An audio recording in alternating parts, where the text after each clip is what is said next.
Come join my Patreon. It's only $1 a month. Link will be in the description below. Hey y'all, it's Kate from the Literary Apothecary, and today we're going to be doing a book review for A Court of Mist and Fury by Sarah J Maas.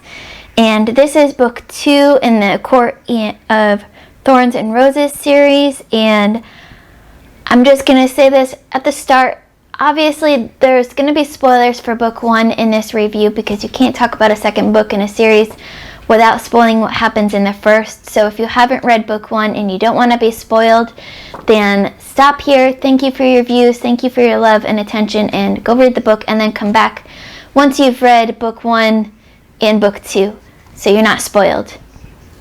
Now, on with our review. I really loved this book so much. I'm trying something new with my reviews, and I'm not going to give it any star ratings because I feel like the star ratings don't really do the books justice. They don't explain my feelings towards these books well enough. So I'm just going to talk about what I loved about the book and what I didn't really love, and just talk about the book without attaching a silly star rating to it. So spoiler-free summary of A Court of Mist and Fury.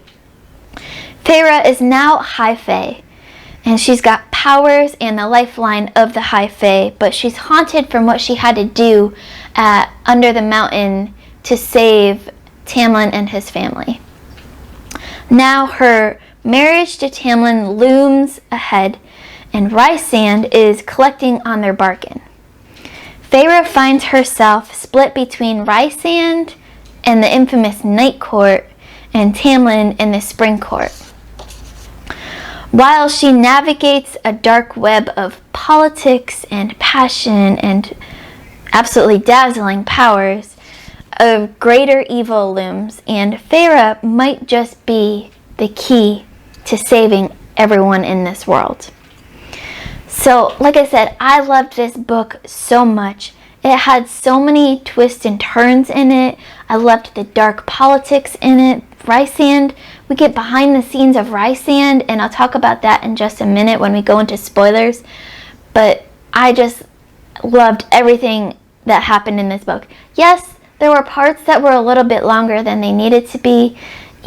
Yes, I did not like the divided Feyre at all.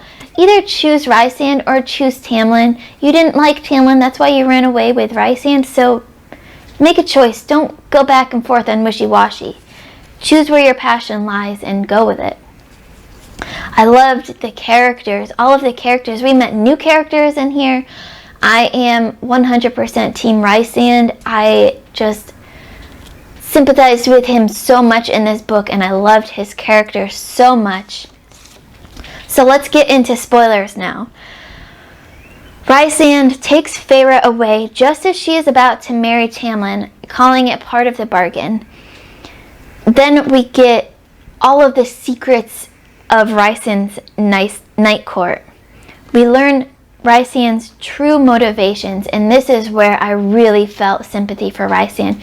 We learned that he did everything he did in book 1 and under the mountain to save basically his hometown, his home world, and all of his friends and found family from the devastation that the rest of the world was going through. And I can really respect that. He said, the world was crumbling around him, and he just wanted to save that one bit of paradise. We get one of my favorite tropes, the teacher and student trope, where Rhysand is the teacher and Feyre is a student, and Rhysand is teaching Feyre how to use all of her new powers that she's gotten since becoming a High Fae. And I just love seeing her learn all of this and test it out, and even surprise Rhysand with some of the stuff that she can do that neither of them knew that she could do. We get kind of an enemies to lovers trope, because at the end of this book, we learn that Rhysand and Feyre are mates. And so this is totally different than being a lover, being a wife and husband. This is something on a whole new philosophical level, and something that no one can come in between. And this was a huge revelation at the end of this book for both the readers and the characters themselves. And it was insane, and I can't wait to see what Sarah J Maas does with this in book 3. We also, at the end, get Tamlin and Lucien. They come, but they're on the wrong side of things. They show up on the King of Hybern's side, who was the evil king that Rhysand and Feyre and all of Rhysand's friends are working to take away his power because he's evil and he's just trying to ruin the world and end the world. And we learned that Lucien is a mate with Feyre's sisters. So Feyre's sisters are here in this big scene at the end. And we learn that the King of Highborn has the mortal queens there, and he's trying to lure them into becoming a high fae.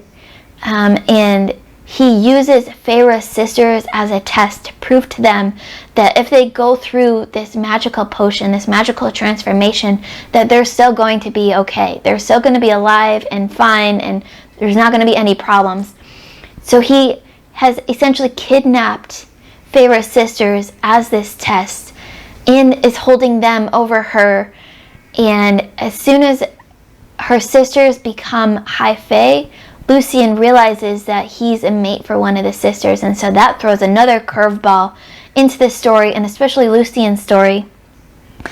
And then at the very end, Feyre pretends that she wants to go back to Tamlin, that she wants the King of Hybern to take away her bond with Rhysand, and we learn kind of subliminally that she's putting on this show for them so she can go back to Tamlin's manor and essentially go undercover as a spy and work from the inside to take down the King of Hybern. And this ending was just absolutely insane. So much happened in this ending. I didn't want to stop reading. I just kept going from chapter to chapter to chapter, and my heart was racing to find out what happened next.